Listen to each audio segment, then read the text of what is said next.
Very good afternoon to all brothers and sisters in the Dhamma. Today is Sunday, 1st August 2021. We will be continuing from this book, Cultivating the Bodhisattva Way. We are at page 96. We use the above essential Dhamma cultivation and wisdom to cut off the sections in ourselves and help others to do the same. So all this vexation or suffering, you need wisdom, you need Dhamma understanding to root them out. So to cut off vexation and affliction, we really need to apply the Dhamma and have the wisdom. So after that, only can we help others do the same.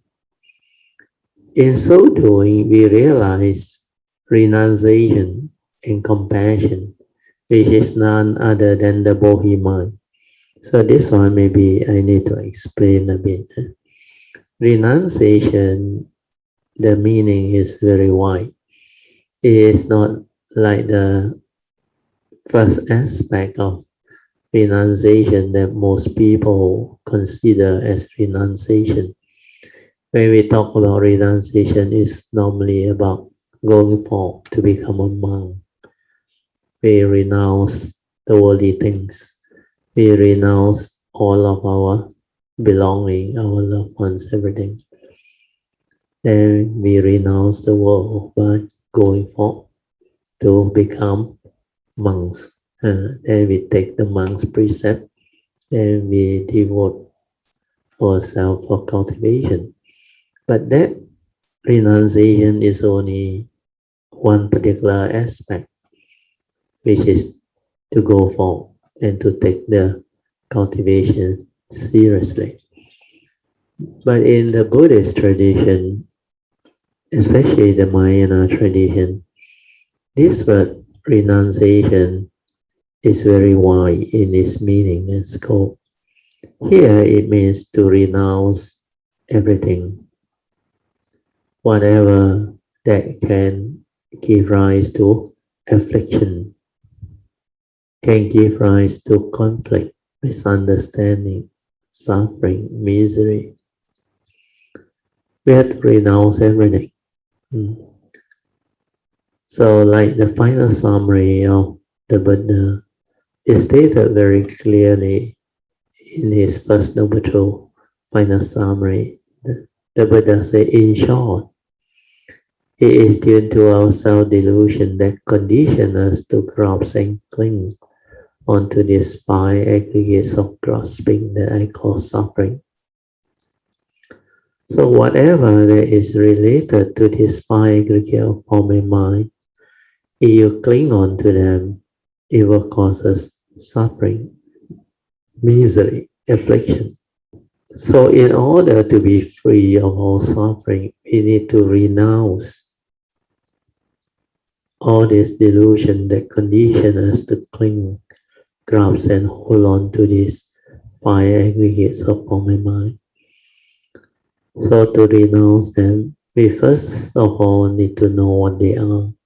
So we have gone through the two aspects of the five aggregates of form and mind. Then why are they grasping aggregate? Because we believe they are real, they exist, they belong to us. So we attach to the physical body. We suffer because we will fear it going the way of nature. Means one day it will grow old, it will get sick, and it will die. So this is definitely affliction, suffering. Then the next aggregate is feeling. When we attach to good feeling and reject painful or unpleasant feeling, again we suffer. So all of feeling also need to be renounced. We have to renounce the external form, the perception aggregate that brings in from outside. We have to renounce our physical bodily form. Otherwise, if we attach, we cling, we hold, we suffer. Then the third aggregate is perception. Whatever we come to perceive becomes a reality to us when we don't have the understanding and the Dhamma. So perception can bring about external form into our mind. So everything that mind creates through your seeing consciousness, hearing consciousness, smell, taste, tactile, and thought consciousness. If you deludedly hold, grasp, and cling, suffering will arise. So this is attachment. That's why we need to renounce them. Whatever they arise within our aggregates of mind, maybe a feeling, a perception, or a mental form, we have to understand them for what they are. So ability to renounce them through an understanding or wisdom is very important. Then the next one, which is more difficult to develop the wisdom to liberate the mind, is sankhara. When we attach to all of our mental thinking, our mental states, our mental emotion, pleasant and unpleasant emotion or feeling, then all of the views, opinion, conditioning, the moment you cling, you attach, you hold, you will be entangled. That's why suffering will arise.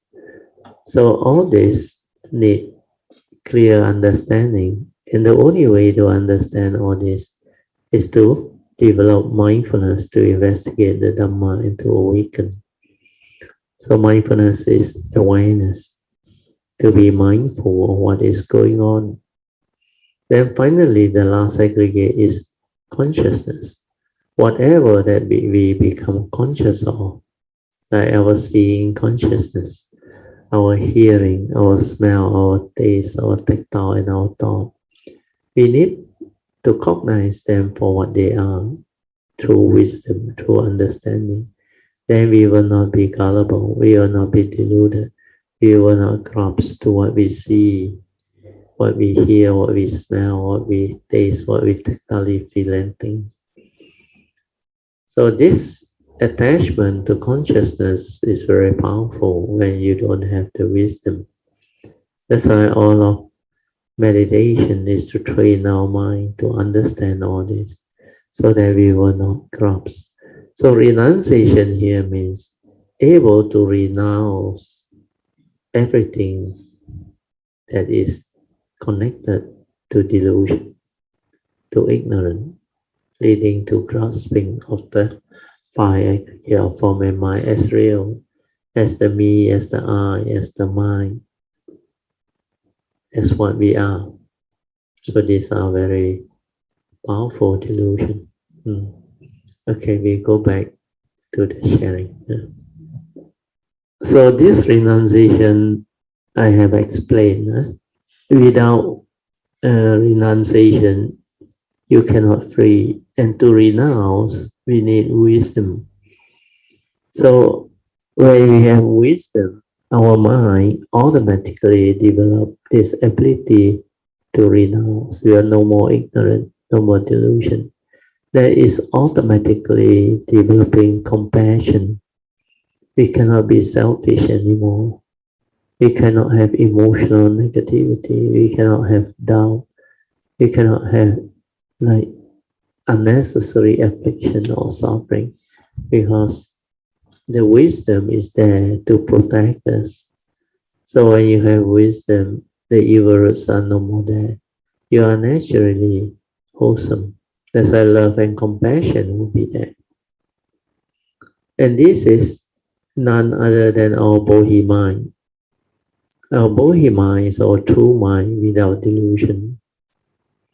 That's the reason why when you are no longer deluded, you don't cling anymore. You don't attach because you have wisdom. And that's the reason why we can renounce all the delusion. In the Avatamsaka Sutta, or flower at all, or flower ornament sutra, or Hawaiian Jing. There is this phrase, I think phrase, should be phrase, not face. Phrase. When the Bodhisattva or Bohemia is generated, one ultimately attains Buddhahood. That's why we need to plant that seed, the seed of Bodhi, so that it can arise the condition for you to be reminded of this cultivation, vows and understanding, lie of the life. This is a teaching of awakened mind, entering the path of Buddhahood, arousing Bodhi mind. May be much or it may be little, but it is an accomplishment. You may not fulfill this path completely, but you have to at least gain a strong foothold. And you are certain to attain Buddhahood in the future. In that sense, one attains the Buddhahood when Bodhicitta is generated. Yeah, this is very true. Someone who gives rise to Bodhicitta and also vow to benefit all living beings is a Bodhisattva. Then we come to the stage of Bodhi mind development. This part is very important. There are 5 stages of Bodhi mind development. It is the Bodhi mind that first aspire to Sammasambuddhahood. We are making the resolve or aspiration sincerely with faith, and we are willing to persevere to realize it. So the first stage of Bodhi mind development or cultivation is very simple, and everyone who has the conditions, sincerity and faith can do it. Oh, is there? The whole paragraph was given. Oh, I have to go back. Sorry. Yeah. Oh, yeah. Sorry. I skipped one paragraph. Yeah. In that sense, one attains Buddhahood when Bodhicitta is generated. Okay, I was there. Someone who gives rise to Bodhicitta and also vow to benefit all living beings is a Bodhisattva. Yeah. Then we come to the stage of Bodhi mind development. This is the one I want to share. With you all tonight. Yeah, this one is very important. Arousing Bodhi mind establishes one on the path to Buddhahood, but it is still an embryonic, means in its infancy, Buddhahood. According to the Mahaprajna Paramita Sutta, the Great Perfection of Wisdom Sutra, complete Buddhahood is realized after you have fulfilled all the 5 stages of Bodhi mind development. Yeah, so this is the complete explanation. 5 stages of Bodhi mind development. What is the first stage of Bodhi mind development? It is the Bodhi mind that first aspire to become Buddha. We are making the aspiration and resolve sincerely with faith, and you are willing to persevere to realize it. So the first stage of Bodhi mind cultivation is very simple, and everyone who has the condition, sincerity and faith, you should determine to make this aspiration and affirmation to plant the first seed of Bodhi, to walk this way. For you have got nothing to lose. Then you can go on to develop wisdom through your cultivation of the 4 basic vows. Then when you have developed the wisdom, do you know what will happen? The Bodhi mind that subdues affliction will arise, which means you are able to subdue all affliction, meaning no more suffering, meaning you are really wise. Hence, you are no longer deluded by the phenomenal world, by the conditional world. That is the stage 2 of Bohemia development. Then stage 3 is the Bohemia that illuminates the Buddha nature as enlightenment. So this stage 3 is more difficult to realize. So this third stage is Bohemia that illuminates our Buddha nature, means when you are able to realize your true mind very, very clearly. So this one, we really need to develop the training. Wait, how come become small again? Wait, we need to make it bigger again. Oh, okay, sorry. Just I touch it. I supposed to move it in. So the third stage of Bohemia development is to illuminate Buddha nature as enlightenment. Means you not only awaken, but you manage to illuminate that nature within, to realize your true nature until it becomes so clear, which means you are able to connect to your gateway. You are able to transform and illuminate that nature within. That's the reason why the third stage will make you a true Bodhisattva. The gateway cultivation via trust, you will do later on in the cultivation, unless you have your past cultivation and condition to support you. And this third stage is very powerful. After that, you will never regress. Then after that, you move on to cultivate via the Bohemia that renounces samsara to attain Buddhahood. This means you already know samsara is just for my mind, not me, and no reality. That's the reason why you will be able to renounce samsara.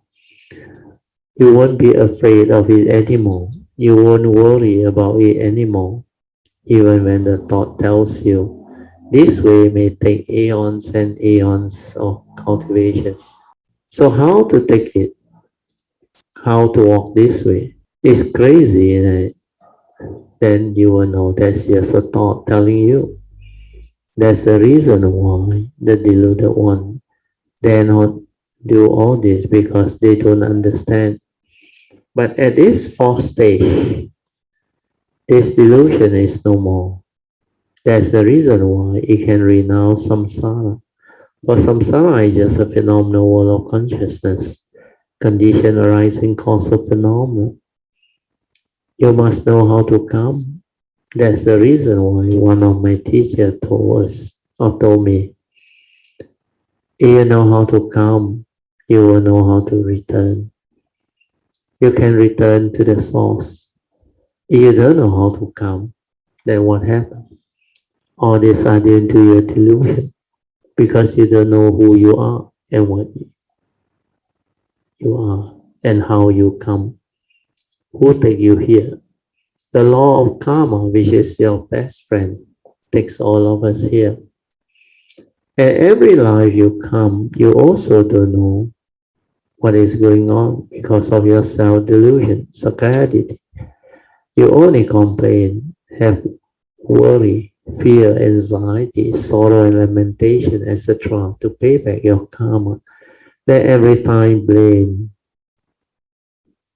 God, blame the world. Why am I like that? Why am I so unlucky? Why is God so unfair? But in the past, when you do all those things to people earlier on, you don't question yourself the same way. But when karma hits back at you via the karmic law, you reap what you sow. You complain and you cannot understand why you are so miserable. Why is everything not right? You make other people miserable and fearful because you don't have the right thought. or sympathy towards them due to your delusion. You heedlessly continue to do all this karmic evil. And life after life, when you come, you have to pay back all this karmic debt. So the the 5 stages of Bohemia development, they are very beautiful. The last stage, of course, is Bohemia of the consummate, which means you have reached the pinnacle of wisdom and compassion to complete Buddhahood. Meaning you had completed the cultivation of the 10 perfections. Master Sun Yan asks, where do we stand in the 5 stages of Bodhisattva or Bohemia development? So this is a very good check. If you are very confident, you should say at least stage 1. Stage 1 is very simple because you have to aspire. So you don't have to worry about all this. So you don't have to worry for you have done nothing wrong and you have got nothing to lose, but everything to gain. Or have we not yet generated the Bohemia, which means first stage also we don't have.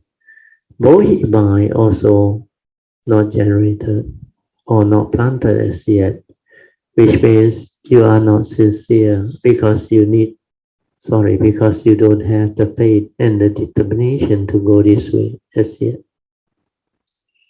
That's the reason why you must aspire with utmost sincerity, faith, and determination to plant the seed of Bodhi. And this aspiration is very important. This is the Dhamma I need to have. This is the right view I need to understand. I'm going all out to plant this seed of Bodhi so as not to miss this window of opportunity, so that every life when this nature comes, whether choose to come or have to come, it will have the understanding. After you have this Bodhi mind planted, the seed of Bodhi will nurture and grow, and it can nourish through wisdom and compassion. This is very true. Right? Then the next thing for you is to every day. Then the next thing for you to do is every day you need to read through this Bodhisattva vows notes, the yellow card. Via your sincere mind to renew the 4 great vows and all your other aspiration and affirmation, so as to remember them firmly until you can recite them without having to refer to them anymore. This may take about 3 months. This one I have explained before, okay? Therefore, I ask you all to arouse this attitude of Bohemia within yourself. This is very important to start on the Bodhisattva way to realize Buddhahood. The main task is to fulfill the 4 basic vows, to accomplish wisdom, compassion, and ultimate Buddhahood. How do you generate Buddha mind, Bohemia? For one, you can generate Bohemia when you bow to your meditation cushion. This is Master Sun Yan's style. The meditation cushion is where he sits. So to him, this is the Bodhi mandala. That's why he pays respect to his meditation cushion before sitting. This is the Bodhi mandala, the site of enlightenment, the lotus flower of wisdom and compassion. It's where you begin to fulfill your vows. So a lot of Mahayana practitioners take on this type of practice because they respect the cushion they sit. That is the Bohemian mandala, the way place where they become enlightened. We cannot fulfill wisdom if we lack compassion. But to be compassionate, we must also be, there must also be wisdom and renunciation. So these two go together. If one lacks both compassion and renunciation, then self-centeredness will flourish and suffering, perception will increase. Without love, compassion, and wisdom, the egoic mind, self-centeredness, and suffering will increase. So you must understand and grasp those two principles of love and compassion, leading to wisdom. Otherwise, sitting on a cushion is no better than sticking a pole on the ground, sticking a post in the ground. Solid, motionless, and erect, very straight, stagnant, and useless. This is like doing samatha meditation, very still. But they call that samadhi. That's the reason why you do thought-based meditation or samatha meditation without any clarity of mind, without any awareness within. Your mind will not be free, and you will get trapped. To be free from this state, you have to be spiritually alive, potent, and luminous. Alive means free mind. Luminous means clear mind or clarity. Potent means having a lot of wisdom. How do we become spiritually potent and bright? By cultivating stillness, you will experience the dynamic working of compassion, renunciation of Bohemia. With this potency, the mind becomes illuminated, meaning there is an awareness. Silent is stillness. Silent mind or tranquility of mind or stillness of mind is the meditative mind. So from there, every time we sit, please do generate the Bohemia. Please arouse the altruistic Bohemia. Within this potency, the mind becomes illuminated, or stillness of mind is the meditative mind. Okay.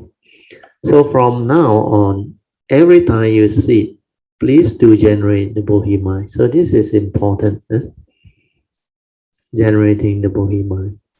Please arouse the altruistic mind. Bohemia is just the mind of renunciation and the mind of compassion. So this one we have gone through. The mind of renunciation consists of severing or suffering and dissection. So when you can renounce, you will not be afflicted. That's how you develop wisdom, because perception and suffering comes from the fine grasping aggregate. When you grasp and cling via self-delusion, suffering will arise. So when you cultivate renunciation, you are cultivating patient endurance and severing suffering or perception. The mind of compassion is delivering all sentient beings. How do you sever all perception and deliver all sentient beings? You have to cultivate and penetrate the limitless approaches to Dhamma that you have learned and will further learn. That's the reason why the third basic vow can help you do that work. You are also cultivating silent illumination. Now use the cultivation to gain entry. Okay, I think we stop here for meditation, because this part after this is about silent illumination. That one I have to go through with you slowly. Okay, we stop there. Just mark that. Then we can have our 45 minutes of awareness-based meditation. So we will off the light. Then after that, we can have our 45 minutes of silent awareness-based meditation. So just relax body and mind, maintain awareness, then silence everything to observe, to stabilize the awareness. Now he explained to you the cultivation of silent illumination. Since it's more natural for most people to understand cultivation as occurring in stages, he has described silent illumination as occurring in stages to explain. It is possible to contemplate emptiness and selflessness at any stage in silent illumination. So that is his advice. It is also possible to experience enlightenment at any stages, at any stage of this silent illumination practice. It is not necessary to progress stage by stage. So now we go into stage one. Stage one is just sitting and being aware of the total bodily sensation. So here I explain in bracket that is Kaya Nupassana leading to Vedana Nupassana, means the first and second foundation of mindfulness. So you just relax body and mind, like what we did. Then you silence everything to develop the silent illumination. He called it silent illumination, but we call it the silent mind. So that illumination word that he used is to represent that this silence is with awareness within. So to him, the mind that has illumination is aware, not the one that is unaware. The one that is unaware is not the real samadhi. That one is the samadhi which is born of samatha, cultivation. When you develop one-pointedness of mind or concentration without awareness, the mind becomes different. It actually has no awareness within. There is no illumination. It becomes like very still. Everything is held in one-pointedness or in a state of absorption, where the mind becomes like completely without awareness. It becomes very still. So that one is samatha. So here he explained it in his own way. So maybe it's not easy for you to follow, but I will just read through so that hopefully you can follow. So according to his way of developing it, he called it stage one. Stage one is the initial stage where you just sit and maintain awareness within the kaya itself, means bodily sensation. So bodily is our kaya, sensation is feeling. So bodily sensation can bring about the first two foundations of mindfulness, means kaya nupassana leading to vedana nupassana. The stage is entered by completely relaxing body and mind. See, it's the same. You have to have the ability to relax. And relaxation is very important. Relaxing the body and mind and let things be. So the key criteria is relax and maintain awareness. either through breathing contemplation or directly beginning to sit with total bodily awareness. For people who understand, they will know the importance of these two steps, relax and aware, which are also the first two of the four support for awareness-based meditation that I taught you all. Then the next step is to stabilize it. So the second stage is experiencing the environment as one with oneself. So this one is when the mind is just aware without a center, then you develop the ability to experience the oneness nature. So this one is stage 2. Yeah? Stage 2 is experiencing the environment as one with oneself. You and the environment is one. You are the environment and the environment is you. Meaning you are going through this spacious awareness without a center. Means your nature and all nature has become one. Then the third stage of silent illumination is to experience the boundless spaciousness. We cannot experience the mind as infinite if it is swarmed with thinking or discursive thinking, meaning with your false thinking or deluded thought, heedless thinking, born of your delusion and your heedless thinking. We also cannot experience the environment as infinite if we constantly discriminate among sense objects. What is discrimination? They are the dualities created by mind. When you have like and dislike, pleasant and unpleasant reaction of mind, these are the two aspects of mind state, means the duality. These are your sensual desire and ill will. When your mind is so preoccupied with this reaction of mind and thinking how you can be aware and be one with nature, then you will have this problem. Which means when this mental hindrance or sensual desire and ill will has arisen due to your like and dislike, or what we call discrimination, then what happens is these are your sensual desire and ill will, the first two mental hindrance that will hinder your mind from entering the meditative state of inner peace, inner calmness, and inner awareness.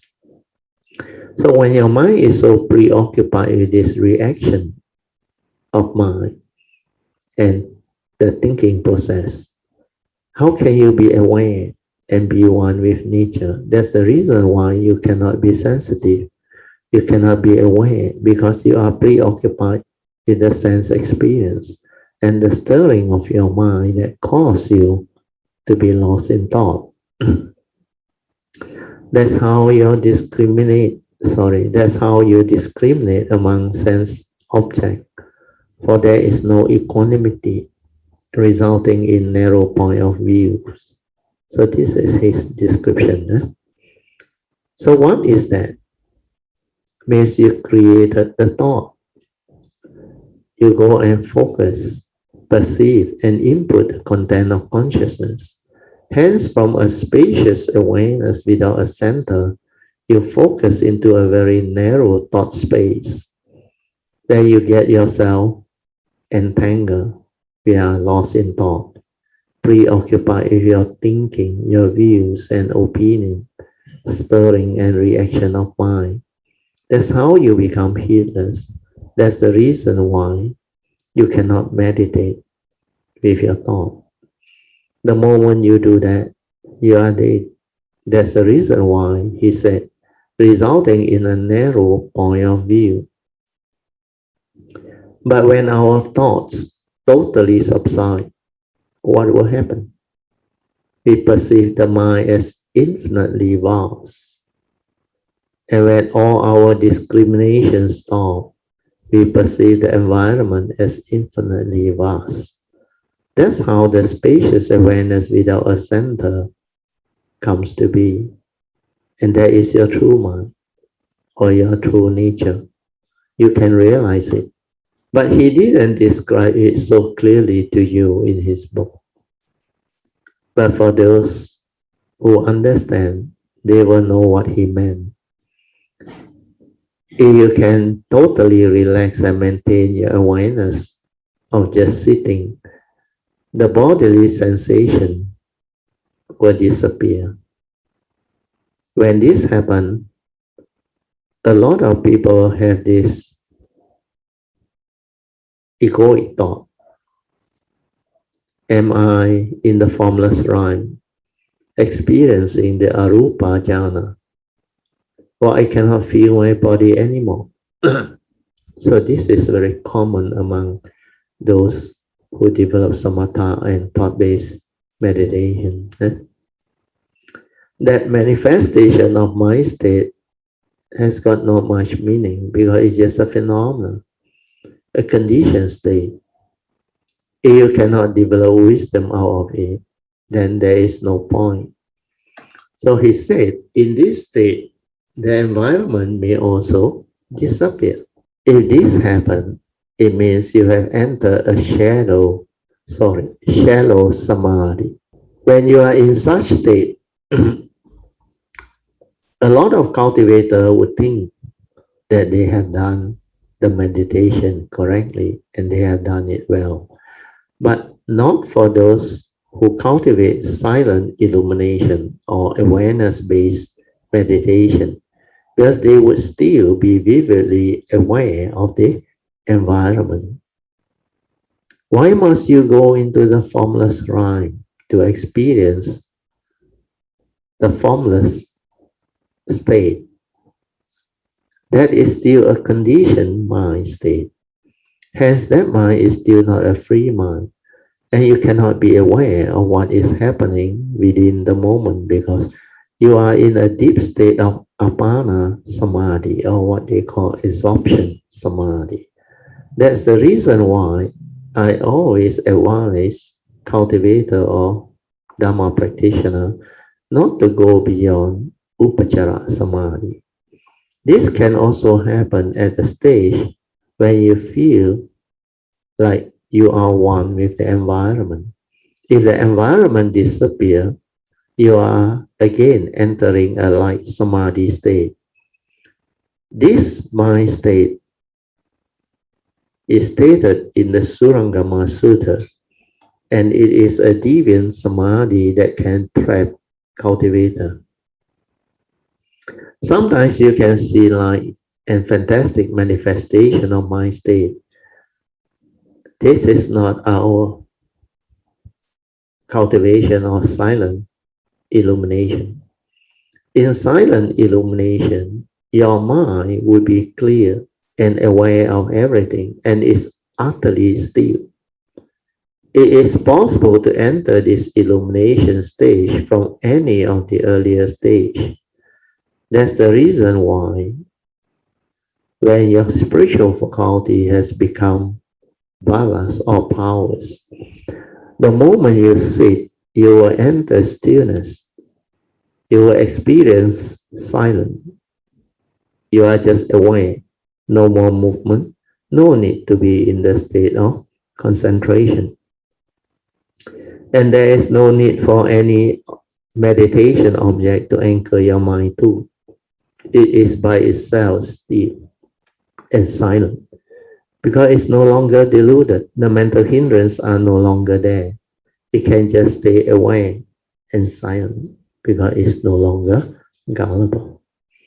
So this awareness-based meditation is very, very different and very beautiful. And most people cannot do it because their spiritual faculty are not stable.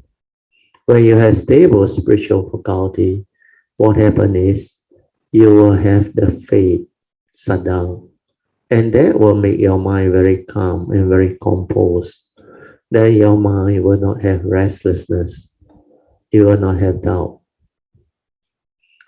Then when you have the second spiritual faculty of virya, you cannot be sleepy. where it will drive you to cultivate, to develop this awareness-based meditation. The reason being, the virya is a spiritual zeal that arises due to your understanding of the importance of this teaching and this way of cultivation to develop the wisdom to awaken. So the faith will give rise to virya, which is a spiritual zeal, to keep you alert, to keep you constantly with that spiritual zeal or tenacity to cultivate, to maintain awareness, to develop the meditation. Then after that, if you know how to relax and maintain awareness, that is what sati is. Without thought, you will be in the state of awareness, which is your true mind, your silent mind. So that's why you just relax, maintain awareness. That sati will arise. Then when that sati stabilizes, it becomes samadhi. Samadhi is the mind that is collected and unwavering. Means it's not distracted, it's not disturbed, it does not waver at the moment of sense experience. When you experience something, like when you see something, hear something, smell something, taste something, or tactily feel something, or the thought arise. So any of these six types of consciousness that arise, your mind is not affected because it has samadhi. It is unwavering, collected. And such a mind is very stable. That's why you can enter the meditative state of inner peace, inner calmness, with inner awareness naturally, automatically, and stay there. No need to do anything. And through that silence, it can insight into phenomena. It can observe, develop understanding. It can awaken. It can see things as they are. That's how wisdom arises. So spiritual faculties are very important. They allow you to understand spiritual teaching and awaken to the truth. And it also have the power to root out the opposite by which are the mental hindrance. Where you have the spiritual faculty, the mental hindrance cannot arise. Where you have sati, you are aware, there is no thinking. That's why you will not be lost in thought. You will not be preoccupied in your thinking, discriminative reaction to sense object or to that respective mental movement that occur within your mind. So all this, you can develop the understanding when your spiritual faculties are developed. That's why I want you to have that understanding all this while is because very few people understand this. They thought they cannot meditate because they don't know how to meditate. They need a method and a technique to anchor the mind. It's actually not this way. It is the lack of understanding that lead people to think that way. When you understand, it is because you lack the spiritual faculty that the mental hindrance are there. And when the mental hindrance are there, your mind cannot settle down. Because like the word hindrance, it hinders your mind from entering the meditative state of inner peace, inner calmness, and inner awareness, which is actually your true mind before the stirring, before the mundane mind become what it is. So that true mind can only return to its true nature when the mental hindrance are no more there. So what are mental hindrance? Your like and dislike. When you discriminate what you see, what you hear, what you smell, what you taste, what you tactily feel and think. And when you have sleepiness, sloth and torpor, the third mental hindrance. When your mind is tired, lethargic. So these are all the mental hindrance. When you are in that state, you don't have awareness. you cannot maintain awareness, and you cannot be in the meditative state. That's why you need to rest, you rest. You need to silent, you silent. Then after that is the fourth mental hindrance. The fourth mental hindrance is restlessness of mind. Your mind become restless. It become restless mainly because it has problem. It has worry, it has anxiety, it has unresolved issue. That's why it starts to create thinking, fearful thinking, where you have insecurity, where you have what we call phobia, where you have fear, you have anxiety, your mind become restless. So this restlessness of mind is a very major mental hindrance. That's why people cannot settle down, cannot develop the ability to have clear mind, to do what they want to do, to develop the career field, to work, and to maybe look at situation or problem and resolve them. So the lack of that calm mind that has clarity is due to this mind that has problem that cannot settle down. That's why it becomes restless. And the last one is, of course, doubt. When you are not sure, when you don't have the understanding or wisdom as to what meditation is. So the doubt will arise. Am I doing it correctly? Or am I doing it wrongly? Have I heard the instruction correctly? Then the doubt sometimes create a lot of related mental problem. When you are doubtful of your ability, means you lack confidence. Then when you doubt your own ability to develop the meditation and to understand all this Dhamma thing. So doubt is a very powerful mental hindrance. When you have doubt, you don't have faith. You are not confident. So when you lack faith, lack confidence, you cannot move. That's why they say when you are confident, especially during exam or when you are confident of yourself, when you are maybe trying to excel in something, sports or whatever, they always say when you have confidence, half the battle is won. The other half need you to diligently cultivate and persevere. So faith is a major aspect of success or accomplishment. So spiritual faculty, first spiritual faculty is faith, sadha. So we must have sadha. So when the spiritual faculty is there, the mental hindrance is gone. That's why your mind automatically becomes the meditative mind. Because without mental hindrance, there is nothing to hinder your mind from entering the meditative state of inner peace and inner calmness, or what we call inner awareness.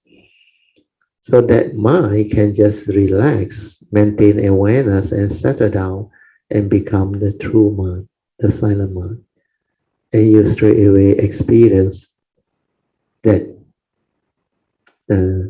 silent within, which is your meditative mind. And Master Sun Yan called it the silent illumination, with his way of describing that mind state that arises. Means you are in the state of silence with illumination.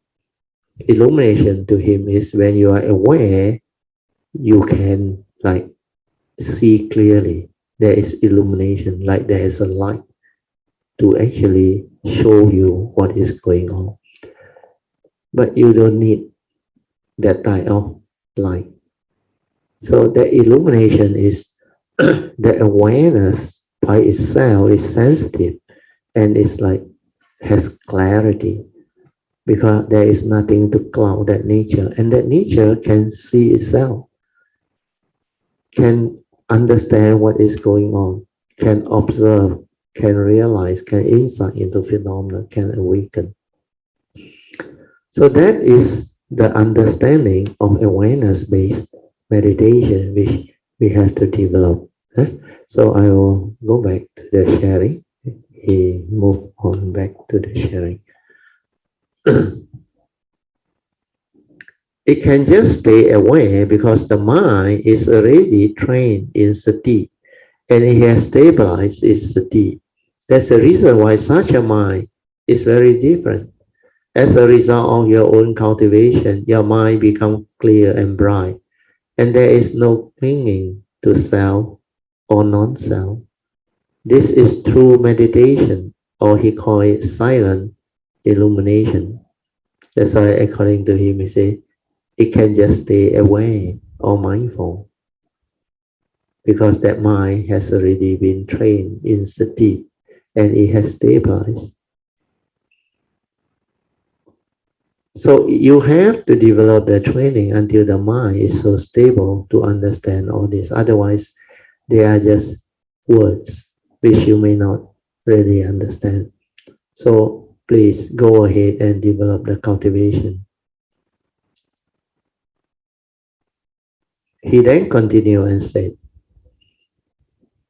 I repeat and emphasize that you should not take this stage of silent illumination as a spiritual ladder to be ascended stage by stage. This is very true. Don't be gullible. Don't go and look for it. Like stage 1 is what? Stage 2 is what?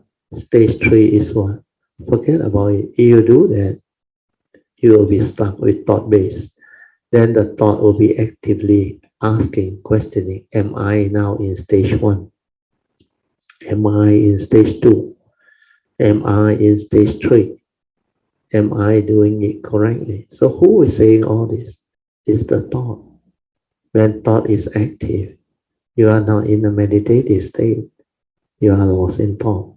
So all these understanding are very important. That's why he also repeat and emphasize and allow the student or cultivator of his to develop this important understanding. He said, you have to be careful about trying to develop these stages of silent illumination as a spiritual ladder to be ascended stage by stage. It's not about the experience, the conditioned state. It's about how you use it to develop wisdom. Each state is complete and a possible entry point for genuine silent illumination. That's the reason why you have to train yourself in a formal meditation to have the stability of silent mind in pure awareness. Then you bring this state into the daily life to develop daily mindfulness. That is the real cultivation. That is the reason why it says here, please do not anticipate a presumably better stage or better stage than where you are now. I talk about the internal infinite and the external infinite. It's because some of you may have experienced either or both. However, if we experience the internal infinite without the external infinite, there would be samadhi, not silent illumination. Means you lock yourself inside. Means complete seclusion of mind. You become like completely blank without thought, without awareness too. So that one is called samatha, one-pointedness concentration or absorption meditation, where you completely allow the mind to go into the no mind state without awareness. So that is thought-based meditation. That is continuous absorption or one-pointedness of mind. I read on maybe you can understand better. However, if we experience, this I have gone through. Therefore, you need to know the difference. In Samadhi, although the internal can be vast, open and clear, one is oblivious to the environment. One should also experience the environment as vast and open, leaving behind discrimination, yet knowing the outside very clearly. The true awareness is having the awareness to know the outside very clearly. In true silent illumination, the environment exists, but we are not influenced, defiled, or conditioned by it in any way whatsoever. We are no longer swayed by discriminating thought. I emphasize this. People may experience infinite spaciousness in their sitting, but on returning to their daily life, become distracted by the external world. They may cultivate an escapist attitude of wanting to practice in that blissful samadhi, means jhanic state, and remove them from others, means they isolate themselves. We call it the self-seclusion. The mind enter internal seclusion. This is definitely not the Mahayana or Zen teaching. The third level is infinitely vast with regards to the internal mind as well as to the world. Having this correct view, one will engage the world. Having this correct view, one will engage the world without being vexed or obstructed. The rest, if you are interested, you should get hold of the book and read it yourself. Then we move on to C6, the taking of the Bodhisattva Way. This one is very useful. So I will go through with you. Then maybe after that, you can do it at home. We have finished discussing the first page of the notes on the general description of the Bodhisattva Way last Tuesday. So you can go back and read them on your own. As this part is for you, for your information only. Now I will lead you all to take the Bodhisattva vow. Taking of the Bodhisattva vows. Okay, now we shall prepare ourselves, develop the faith, Saddha and the Virya. Then mindfully we will do this together. I will first read to you the preparatory part first. As is traditional, you may seek a Buddhist center or a temple or a shrine and take this Bodhisattva vow in the presence of a teacher. Or if you cannot do so, you can take them at home in front of your sacred altar or shrine. Then you must do this. One must make strong aspiration to take this Bodhisattva vow with great faith, determined faith, understanding and sincerity in front of the Buddha or any of these great beings, Maha Bodhisattva, who had gone forth before you. It can be Kuan Yin or Amitabha Buddha or Pusen or Tisawang Pusa or Wensu Pusa, any of these great beings. Tonight, we have all the great beings nature here. Sakyamuni Buddha, Amitabha Buddha, Maitreya Buddha, Kuan Yin Bodhisattva, Pusen Pusa, Tisawang Pusa, and all the other Mahayana Bodhisattvas and Buddhas of the 10 directions. Together in front of them, we shall make this strong resolve and aspiration to take this vow. So if you do that, it will benefit you. It's very wholesome. Then I ask, okay, are you all ready? Then I guided them by telling them, you have to be in the kneeling posture, means like want to pay respect, to develop the great resolve, and the making of this special aspiration to walk the Bodhisattva way sincerely and with great determination and understanding. This is just to make the aspiration to go this way, not the taking of the vow as yet. Means you determine strongly, this is what I want. With faith and understanding, after contemplating and developing the understanding, I am now ready, and I sincerely, with the faith and diligently, make the aspiration. So I even add in this one, I say, but you must determine strongly, because later on, I will explain to you how to develop the actual vow after you have made this special aspiration to walk this Bodhisattva way. Without this right view and right understanding, you cannot walk this way successfully.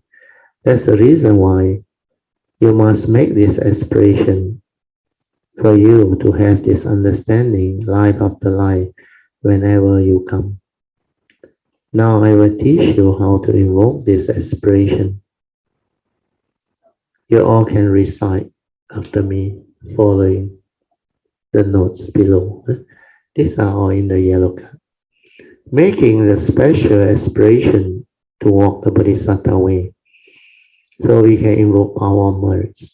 By the power of whatever blessings and wholesomeness that this nature of mind have cultivated from the distant past until now, may arise the causes and conditions for this nature of mind to have the following right Dhamma understanding. Life after life, whenever it chooses to come or have to come in the form of a form and mind. First is to have right view with regards to the law of karma, karma niyama.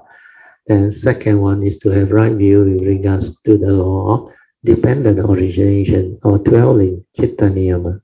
And finally is to have right view with regards to the Four Noble Truths, dhamma niyama. Then inside the notes, this right view we have already learned. So you have to go back and reflect, contemplate, and develop the second turning wisdom on your own. We have gone through the law of karma many times. How from there the essential Dhamma of the Buddha comes about, and how the Buddha actually developed his teaching to advise you to avoid all evil to good and purify your mind. Then how he advised you to renew your precept, take refuge, etc. All this come from these right views. Then you can develop the meditation to understand how you function as a human being via citta niyama. And finally, from the Four Noble Truths, which is the essence of the Buddha's teaching, all the other essential Dhamma are spin-off from there. Then after that, we reaffirm to understand the below second right view clearly. So the second right view under 3.2 is very important. You vow or aspire to understand the two aspects of the five aggregate of form and mind clearly. We are the direct seeing to realize that they are all conditioned arising entity, causal phenomena, hence impermanent, leading to suffering, not me, non-self, and empty. This so-called living being or human being, the five aggregates of form and mind, is just a karmically conditioned vehicle and tool for us to come to this existential world, to develop the cultivation and experience all of the beauties and wonders of life. So we need to use it with wisdom to arise the appropriate right thought, right speech, and right action, so as to be a blessing to all and not to be deluded by it. So basically, this is Noble Eightfold Path. Then to constantly recite with understanding the following profound Dhamma. So this one, the Buddha actually taught the monk to recite. We as cultivator practitioner should also recite them. During the early days, I like to recite this. And when I heard this, my nature like opened up.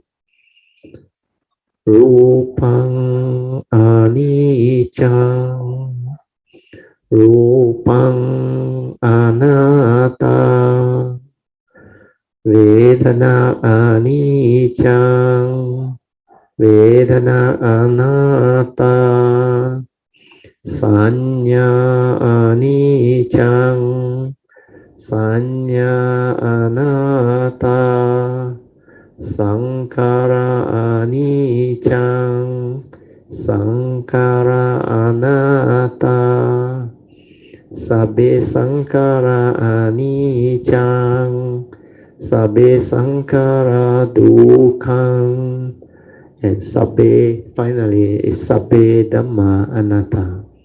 So once you have all this understood, your cultivation will be very stable. You will progress very fast.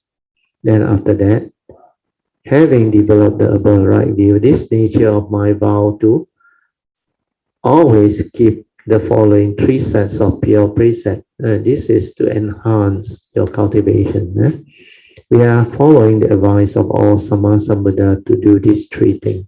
So these 3 sets of pure precepts are very powerful and very important. They are similar to the advice of all Sammasambuddha, except they are more elaborate. To avoid all evil and to understand clearly what constitutes evil means the 3 evil roots of greed, hatred, and delusion are the roots of all evil. So there is also the note to explain further. Then you all have to go back and expand on it. What is greed? Not only your greediness, which I will explain, all of your craving, covetousness, deceitfulness, desire, lust, etc., including whatever you want to take advantage of. All these are part of the evil roots of greed. Then the second evil root of hatred is not only your anger and hatred, it includes your envy, your jealousy, and everything else, including all of your negative, unpleasant mental states like dislike, unhappiness, aversion, etc. They are all part of the evil roots of hatred, of this evil root of hatred. Then delusion is ignorance, self-delusion leading to fear, worry, anxiety, sorrow, and lamentation.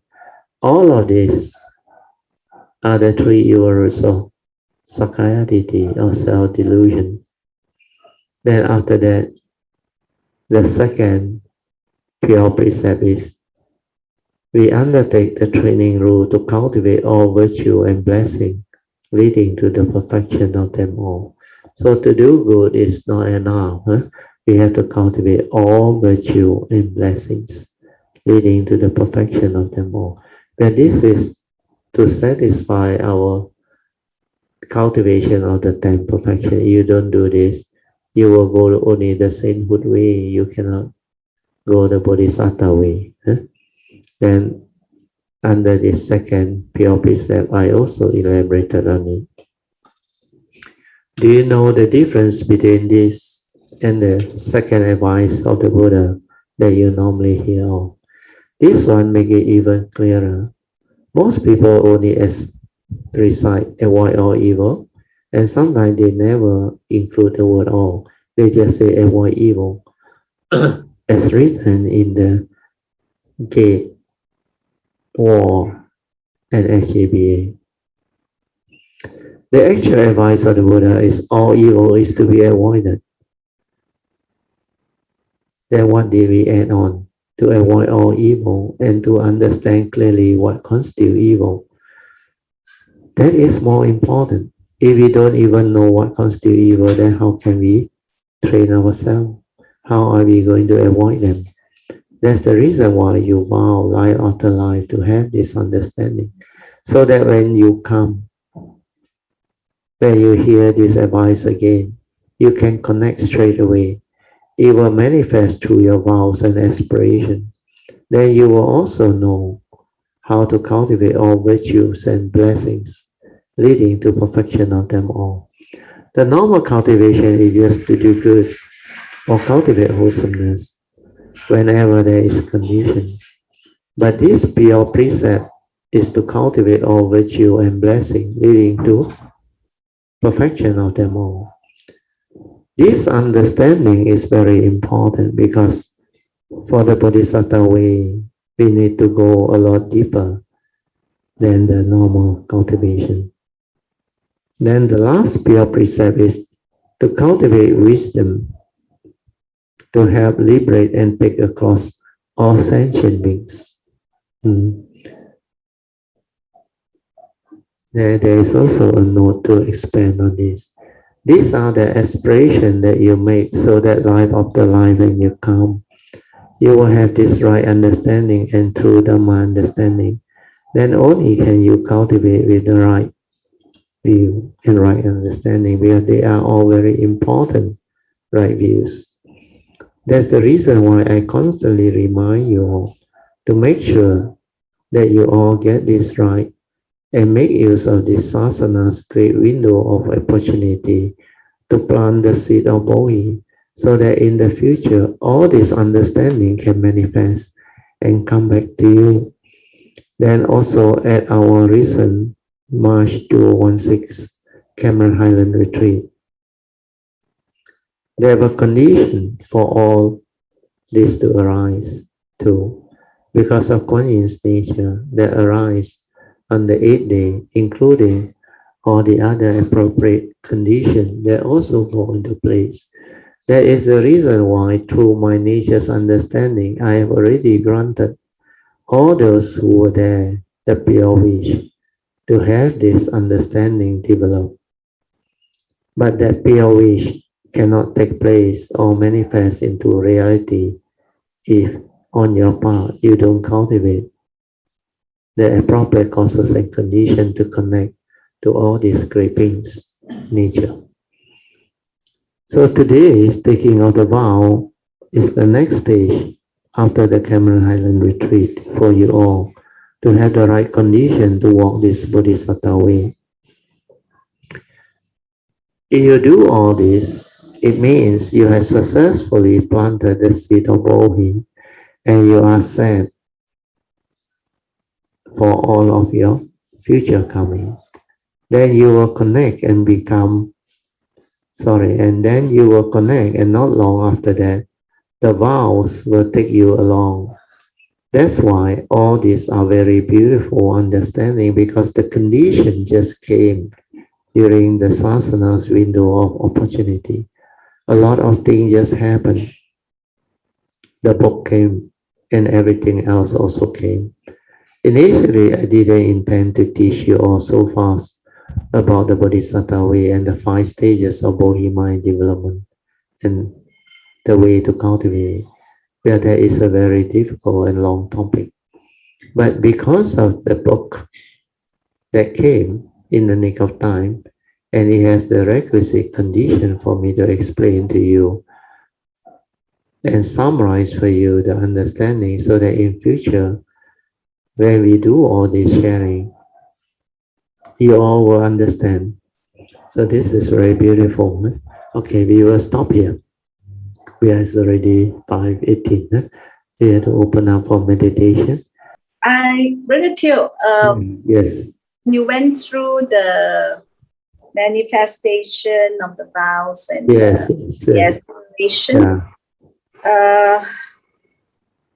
Something that really struck me at that moment was the manifestation of the vows and in our future lives. Yes.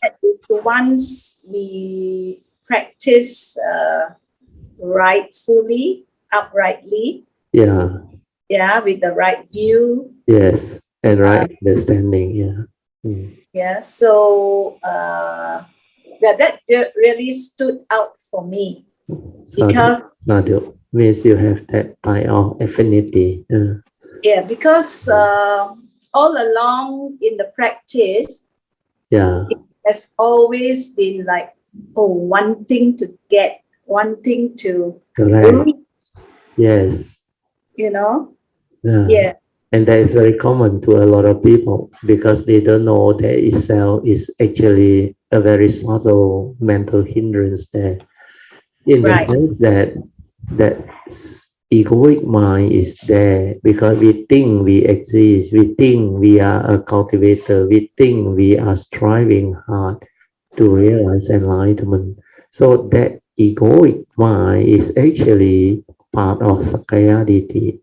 That's why the self-enlightenment is there.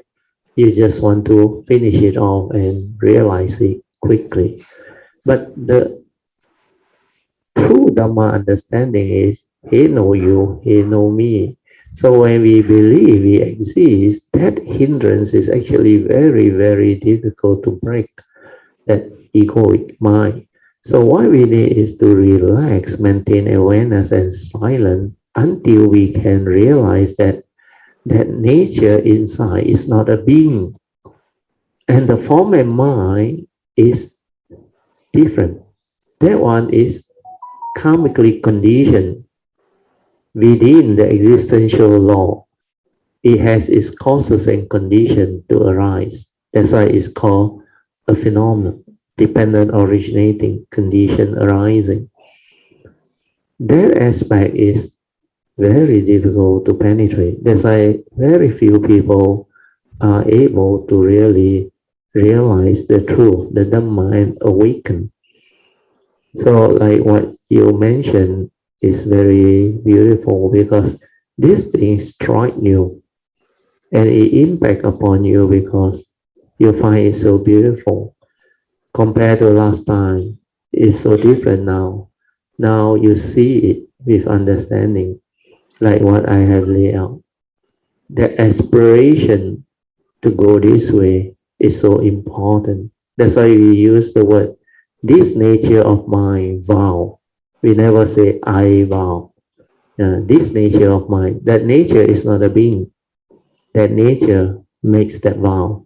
That nature includes every birth, every coming, every segmented life existence. That's why that whole of our nature means our karmic nature, our spiritual nature, and our entire existence means not only about this life, it's life after life from now onward until all the way until we manage to fulfill our vow and realize our nature, realize Sama Sambuddhahood. So this understanding is very important for it to stay with us so that life after life whenever we arise means through whether the Bodhisattva way or karmic conditioning before the Bodhisattva way is established. This understanding can only arise if we have made the aspiration and the vow to plant the seed of Bodhi, the Bodhi mind, the enlightenment thought, to go this way. And we must take the vow, otherwise that pure mind cannot arise. The Bodhisattva way cultivation cannot take off. So all this understanding is very important, are very important, and we have to have that. Then from there, we have to make additional aspiration for having all this important right Dhamma understanding whenever we arise. Well, without this right Dhamma understanding, whenever we arise, we can be deluded. We can fall back into delusions, especially Sakayaditi. The two aspects of the five aggregate of form and mind, very difficult to understand. Then the universal characteristic, Rupang Anicang, Rupang Anatta, Vedana Anicang, Vedana, all these are not easy. Then finally, of course, we also need to have the support of our additional vow and miscellaneous vow where we vow to invoke power of merits to break our karmic obstruction. Otherwise, this karmic obstruction can be very strong, very powerful. So the whole of the cultivation is very comprehensive when you take the Bodhisattva way or Bodhisattva path to cultivate. So this understanding of all those right views, law of karma, law of mind, and law of truth, they are very, very important. And the three universal characteristics, the two aspects of the five aggregate of form and mind, then we make the extra vow or miscellaneous vow to break karmic obstruction, to develop affinity with all the great beings and seek their blessing, protection, and guidance. Then we vow to invoke power of merits. Then we vow to take the three sets of pure precepts. All these are very important. Then when it comes to taking of the Bodhisattva vow and the pure precept, and also what we call the planting of the seed of Bohi, that one, if it can actually like activated your nature, means like have an impact on you, like just now what you mentioned, is a good sign, means you can develop it. And with the faith and the understanding, slowly all this will stabilize and you will be able to understand them and assimilate into your nature, so that whenever you have to come or choose to come in the future, this Bohi mind that you have planted, they will nurture, then they will create the causes and conditions for you to have this understanding. Then whenever there is condition, triple gem or Dhamma, the understanding will surface and you will naturally understand and move that way. That's why this understanding to cultivate make by going through all this, what we call taking the vow and also making aspiration by invoking power of merits, can be very powerful and very useful.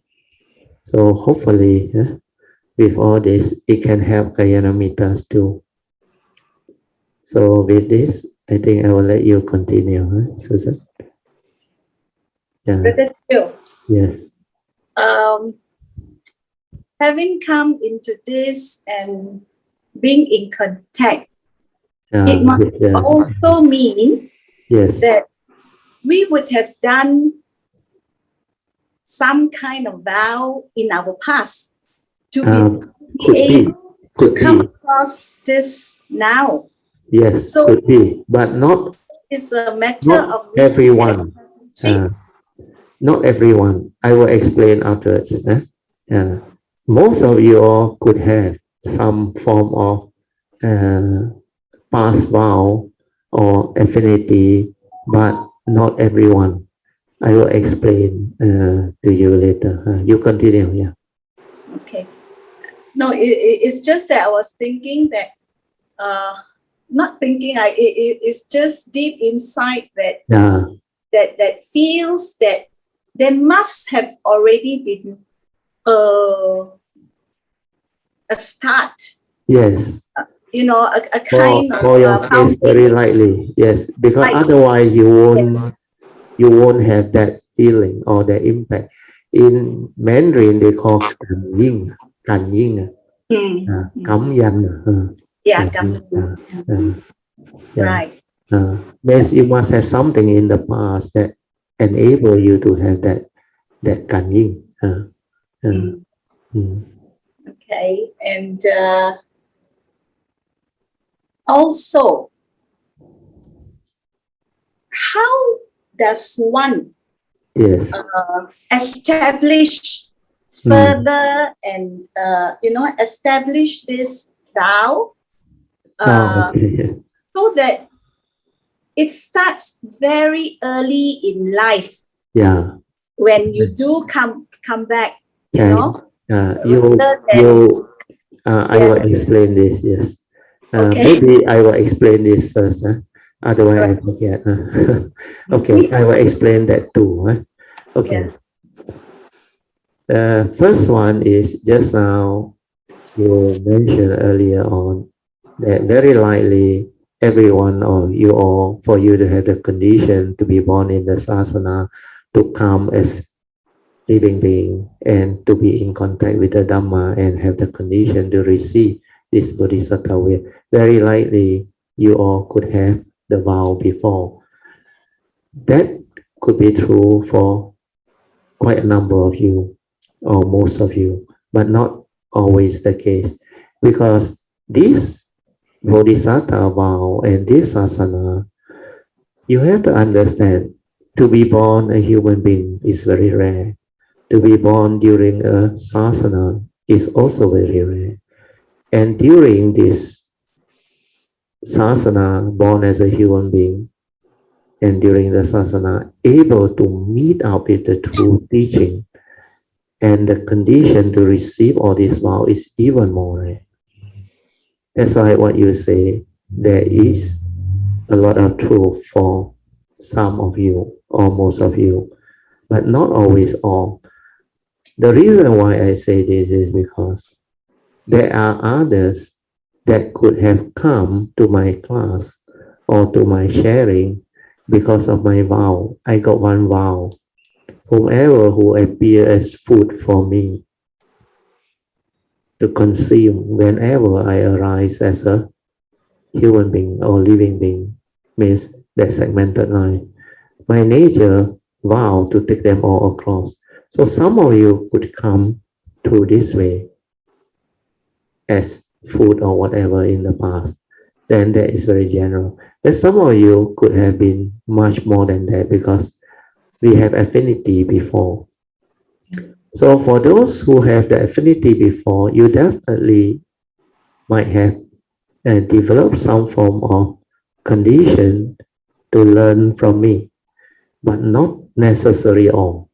Because like my parents, they actually don't know who I am. Yeah. But they have this goodness in them naturally. And when they encounter me in the past life, my nature, they don't know who I am. But because of their kindness, their inner, what they call good nature, they are kind, they are honest, sincere, helpful, especially my parents. They are simple people. Then they must have helped me on certain occasion. Then my nature can feel, can sense that it rejoices, that it sends a pure wish out. Then the pure wish is very powerful. That's why the best way to benefit them is, if there are causes and conditions, is to make them my parent in one of the life. Then once they take care of me and raise me up, is the parami itself is very, very powerful and very strong. Then I will invoke power of merit on their behalf for whatever they have done for me. Whatever love, care, sacrifice, and the whatever parental love, the care and the sacrifice that they have developed for my nature. Because to give me life, to provide for my upbringing, my education, my whatever needs when I was still young, and as I grew up until maybe like this life, my parents were with me until quite an elderly age. My dad passed away in the year 2004, I remember. 2004, 80 years old. So that time I was, I think, 50 years old. 50 years old. So they actually went through the whole phase of my growing age. Means from young, how I grew up, they care for me, provide for me, do a lot of things for me, sacrifice and all things, then do their duty very well. Then when I come into contact with the Dhamma again, that's why this like I can do it fast, is because I know how to do it. That's why that is your second question. at the age of 17, actually 1971, I started searching for truth. That nature inside move, inquire. There was nothing to actually condition me. I don't go through any problem. I don't have any something, nothing. I was just a kid, form 4, form 5. Then suddenly inside, after I learned about science, geography, my understanding of technical subject, that thing starts to move inside. Because when I know about the universe and the immense nature of universe, that thing start to move. Then I start to probe, and I like to look at the sky. I like to look at the heavens. Then there is always this question. The universe is so immense. I am just one of the minute living being or human being on this planet Earth. And our planet Earth is so insignificant, one of the third planet from this solar system. And our sun is just one of the infinite number of star systems that exist. Any star out there could be larger or smaller than our sun. Then, like the Buddha said, the number of stars in our world system or universe is more than the sand on the Ganges. So all these questions starts to surface. Then I was probing for almost 1 over a year until I suddenly, one day, one of my classmates' sister gave me one book, What Buddhists Believe, the first edition, the red copy by Chief Reverend K. Sri Dhammananda.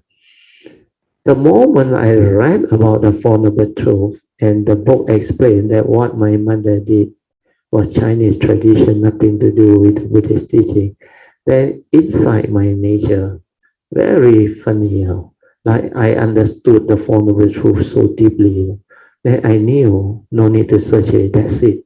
Nobody 2,000 over years ago can have this understanding and summarize all his understanding into just Four Noble Truths.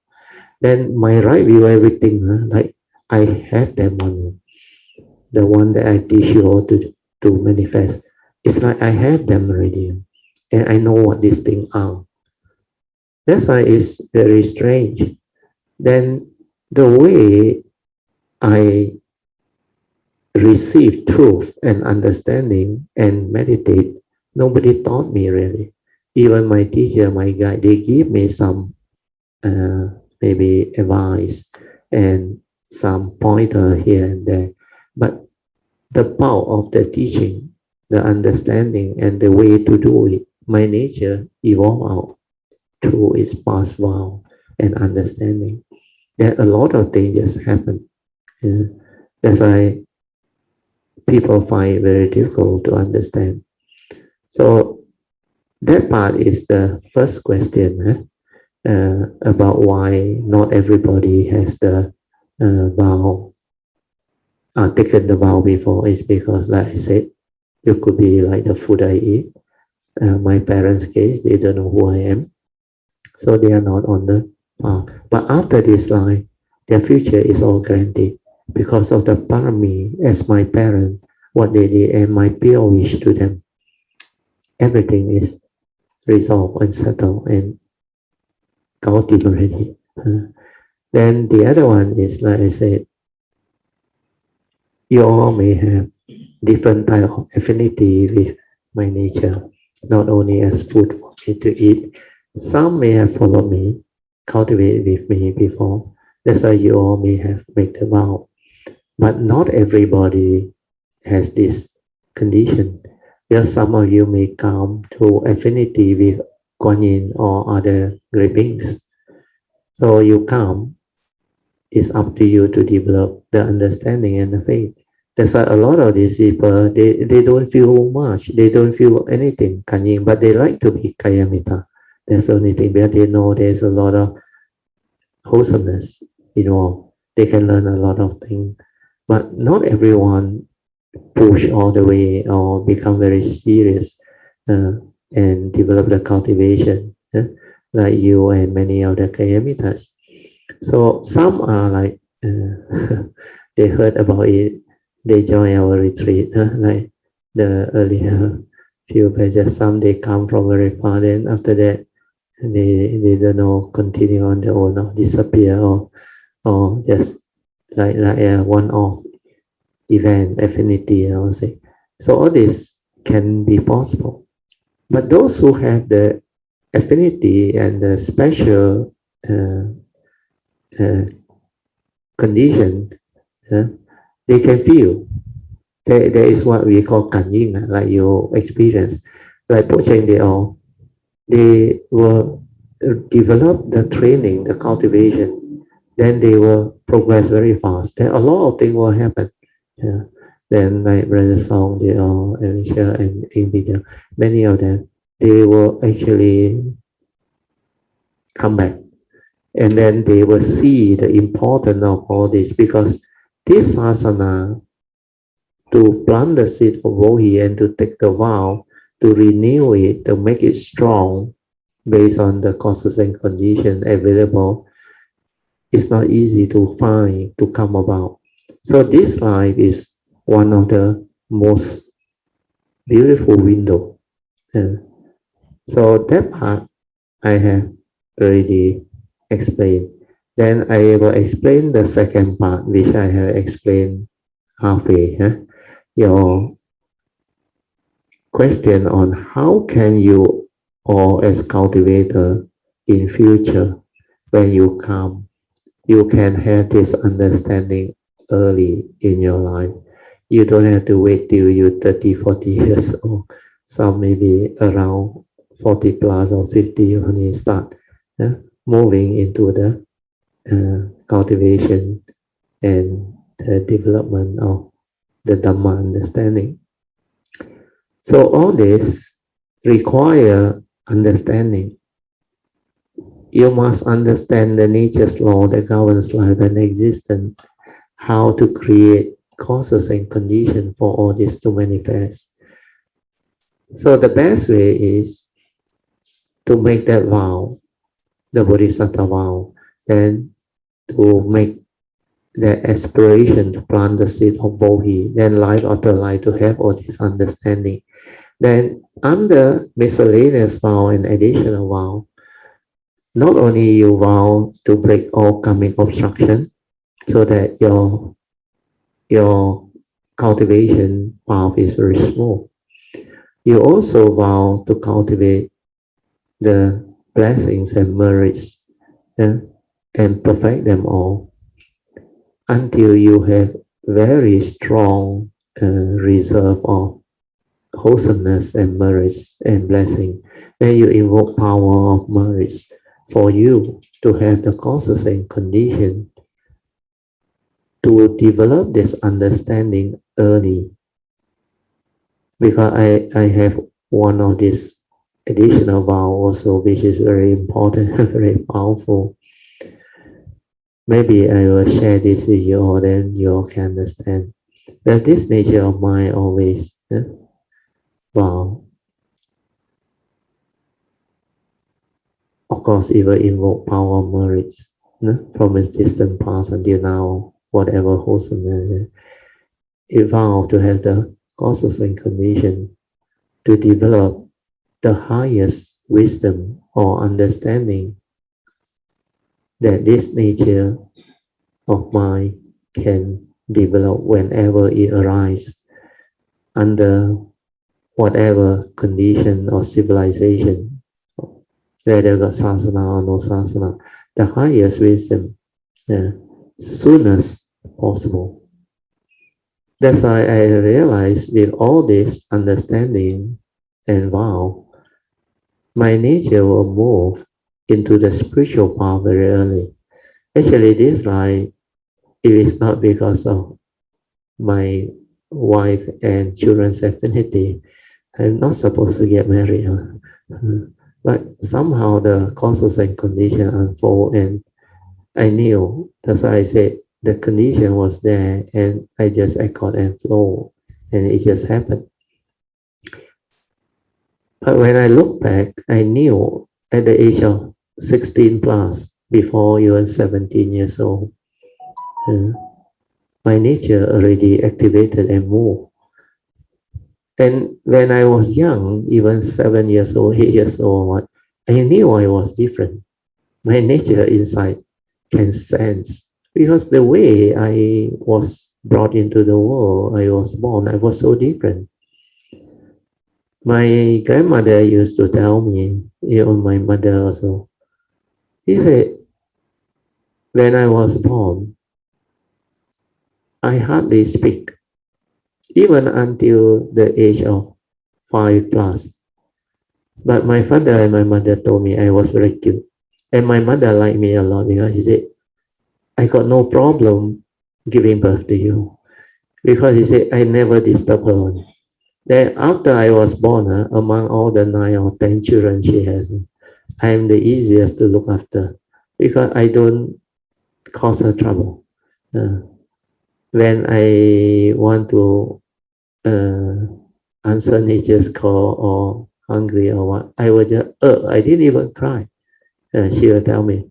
Then when she put me on the yao lam, my mother say, I will know how to kick my leg so that the yao lam bounce by itself. No need to wait for somebody to come and move me. Then when I she will know. Then she will come and maybe allow me to clear my urine or whatever. And my grandmother said, I never thought his cat I am alo. Alo in Hakka is like, I cannot speak, dumb. Is it dumb? But then later on, when she saw me go to school and saw a lot of friends, then she knew I was not dumb. But my mother knew, my father knew. I was very cute. And they took some photo in the studio. When I look at myself when I was 2 years old, I can see the very naive type of face. The very like the mind got no thought on, blank one. Then I cannot remember anything before the age of 6, because I have no thought. I can only recall a few incidents, but I know during that time my mind very like empty one, nothing inside there one. Which means I was born with my nature, my true mind. But later on, before I went to school, 6 years old, they decided to come back to Agostar, where my father actually has a shop lot. He decided to settle down in Agostar, and that is where I mix with the the, the village there is quite a notorious village, like Tai Kong, there are a lot of gangsters and all those things. Because the environment there was like that. That's how I went through that conditioning. Then I saw how my mind as a young kid, how it get conditioned and defiled and become like these people. Then how I went to school. The school also very strange. My father picked me, the only son, to go to English school, and he sent me to the best school. The rest all Chinese school. Very strange. A lot of things is very strange. Then how I encounter Dhamma and all those things. My teacher, my guide, all very strange. So if you have all this understanding, you will know how to make all this special vow and aspiration. So I have given you a few just now. One of them is the right view. Then additional vow to break karmic obstruction. Then to plant the seed of Bohi. Then aspire using power of merits, blessing, and whatever wholesomeness, for you to have this understanding whenever you arise, soon as possible, as early as possible. Then you also need to maybe cultivate a lot of very stable understanding, mindfulness, and all those things. Because I remember when I was young, my mind, I didn't know that was sati until later on. Because when I was sitting alone, contemplating life, or alone, looking at the sky, looking at nature, I realized my mind can be completely without thought, and I can see the flow of nature, the sway of the plant, the tree, that all the movement in nature I can see. And the time I was so young, I didn't know what was that. Then I was thinking maybe something to do with my past. Until I learned how to develop the meditation, the daily mindfulness, then I came to know what that thing. Because when I was very young, when I saw all this in the midst of life and nature, I knew this is not common. The normal people don't spend time contemplating this and reflecting this. Everybody is like the normal kid, play around, having fun and all those things. But my nature is different. When I was young, I like to sit alone. That's why people call me monk, even at the university. Well, I like to sit alone and alone, quiet my mind. Or sometimes I just blow musical instrument. I like harmonica and flute. That's what I did. And people who are observant, they know, they say, because when I was in my third year and final year, staying outside with a group of housemates, they were from Johor. The house, I think we got 10 of us, 6 of us boy, 4 girl. And they used to have the interaction, joke and all that. Then when it comes to talking about me, uh, they all say, forget about you. This one is a monk, is a hersiao, leave him out. So a lot of very strange things do happen. So this is what my nature realized and saw. And I know how to do it because I know every life I come, all these are said. All the understanding is there because of my past wisdom and cultivation. Yeah, my foremost perfection is aditana, adithan, making of vow, aspiration and all. That's why I know how to evoke power of knowledge to overcome karmic obstruction, ask for forgiveness, then do the 3 things. Uh, means after you ask for forgiveness or do the repentance, you vow not to repeat all this wrong thing by following the advice of the Buddha. Means you enter the cultivation, avoid all evil to good and purify your mind. Then after that, you would have developed merits. And then I know how to teach people how to invoke power of merits for them to break their karmic obstruction. Then for them to overcome whatever they want to overcome and bring forth the causes and conditions to move on to solve their whatever worldly problem or life problem and situation. All this, that's why all this understanding comes from that special perfection of aditana.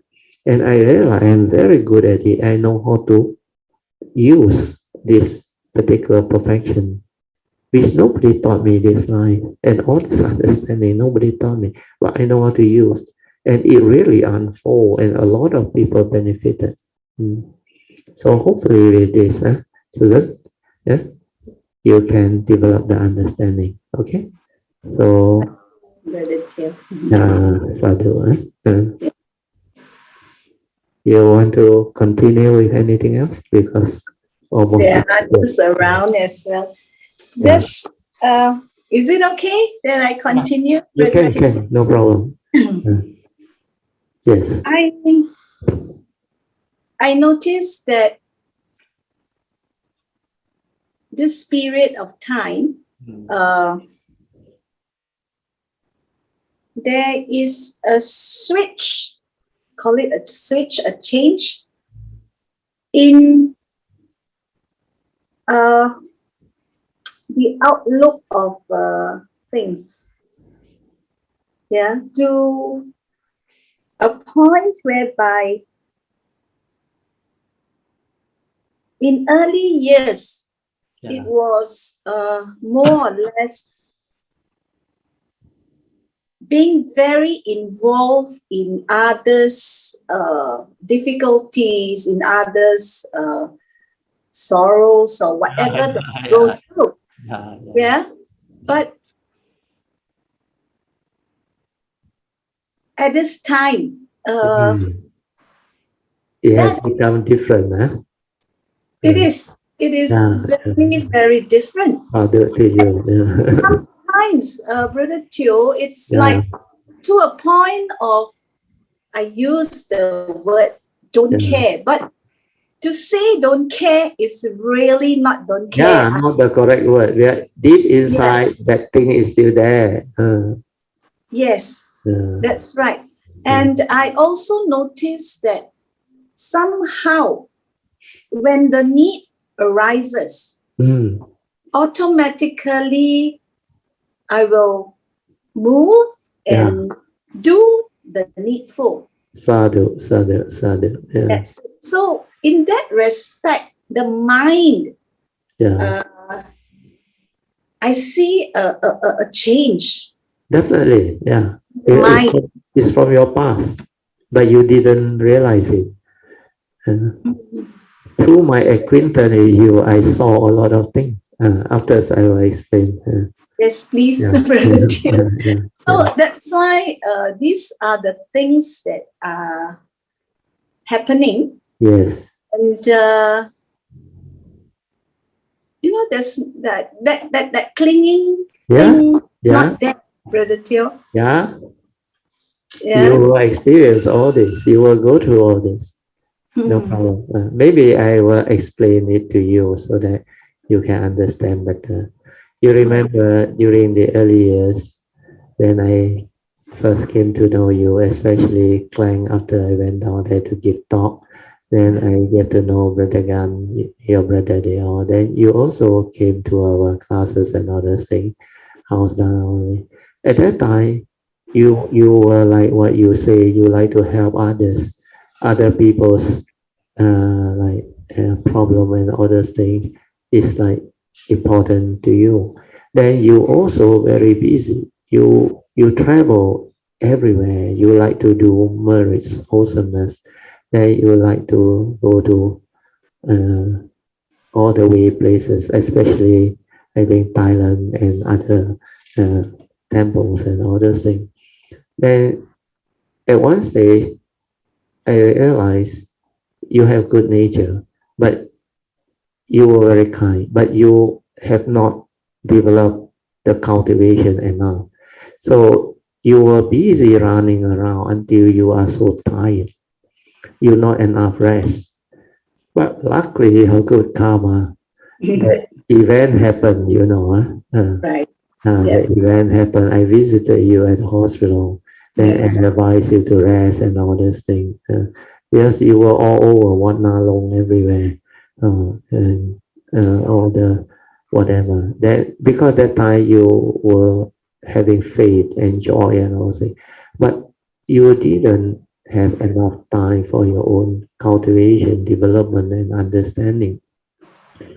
So that time you will have that type of mind. But after that incident happened, then you decide to have enough rest. You slow down. Then all this starts to happen. You start to develop understanding and appreciation of the cultivation. That's why I realized later on when you attend my class, when you give the sharing, your understanding become different. You can see the important pointer that I share, and it has like impacted upon you. That's why I saw you coming back and develop all this. Then you were very sharp because of your past. You're able to catch a lot of all these things. Then like today, to be impacted by this Bodhisattva vows and aspiration of planting the seed of Bohemia, and my daughter Sui finally nominated you. It's all like meant to be, because at first supposed to nominate Cochran, but Cochran normally Sunday is not around. So you came in and your question turned out to be very good. And this is what you need to understand. You wanted all those things. You wanted to, like, in the future when you come, you have this understanding early. You don't want to waste your time like running around, just uh, uh, doing merits and maybe superficial Dhamma and cultivation. Of course, that phase is useful, important. It gives you joy, it gives you understanding. But what you can see is you come into contact with the Dhamma a bit late. Then the deep understanding part also a bit late. Then a lot of these things that you want to, like, understand, there is very little cultivator who can explain to you and describe all this to you. So the condition fall into place. That's why you have the condition. You ask, then my nature can understand all this. That's why I explain. So you have a very good mix of your past, but the emphasis is, of course, based on your understanding now, you also know to come into contact with the Buddha Dharma early and to have all these right views so that you can cultivate early. And when you cultivate this time, go into awareness-based meditation. Don't go into thought-based, where that one wastes a lot of time. That's what I realize. A lot of Kayamita, they actually spend a lot of time doing all those conventional thought-based uh, cultivation or meditation. But the good thing that you all did is you all have the sincerity, the faith, the joy to actually do all this Dhamma activity and duty with sincerity, faith, and joy. That's why that part is still wholesome, very good. But you all didn't know how to make aspiration for the correct Dhamma understanding and cultivation. So this life, you have this window, this understanding. You should determine, aspire, wow. Because now a lot of Kayamita, they know, even like Suyami from Deo and many Kayamita, they know. This type of teaching is very rare, very, very rare, very difficult to come by. So this is the part that I want you to keep in mind and develop the contemplative understanding. Then decide for yourself how you want to improve your future coming, your future life cultivation. And also this life, we are still not that old, huh? 60 plus, still many of us, many more years to come. We still have at least another 10 over years to come. So not so bad, not so bad. Huh? So rejoice. Huh? Yeah, Susan. And you have the means. You have good family, and you have your hubby very supportive, very good. You also have good brothers and sisters too. Sadhu to you, Susan. Yeah. So hopefully with this, it can actually help you develop more faith, more understanding, and aspire strongly. Yeah? So that in future when you come, you are a different Susan. Then you can help many people because of your goodness, your kindness. Then I remember you and Sito, Michael's wife, the two of you are very kind. You always buy us lunch and dinner when we are in Klang, huh? And some of your Klang Kalamita too. Then you all used to uh, give us, offer to us what the the meditation pants and shirt, all those things. Uh, that one, I think you took us there to do the measurement. It was Sito or you, I forgot already. Clang. Well, to in Clang, we do our meditation attire. it was you or Sito, I forgot already. Both of you, I remember. Then you all very generous, very kind. Yeah. I think it was but it was near my school actually. Near your school, yes. I remember near your house also. After that, we go to your house. Yeah, nearby, not far. Then when I visited your house, I That's knew. right. Yeah. Yeah, that time you were asking us how to install the altar and all those things. I remember that. I gave a Dhamma sharing in the house. Yeah, that was very good. That sharing was very good. Yeah. It was a house down. Sadhu. Sadhu. Yeah. And now at 62 already, No, still young. Yeah, still young. I'm still 67. young, but we Yeah.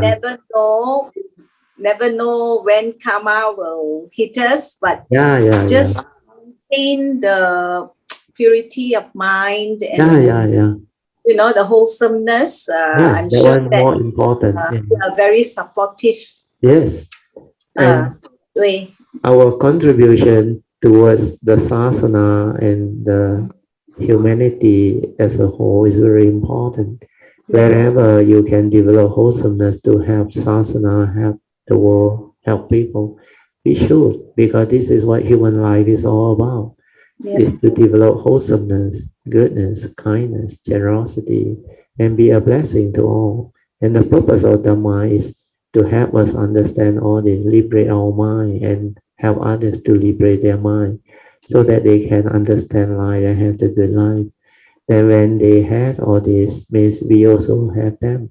That's why our lives are very unique. That's why you look at your life, you're also very blessed. Very good life. Sadhu. Can't ask for more, Brother Theo. Yeah, can't ask for more. That is the correct word. So sadhu to you. Yeah, sadhu. I think we should end. Sorry, it's taken so long. No problem. No problem. Today we don't have the other session. We will end this after that. So let us rejoice with all the good sharing today we had with Susan and me.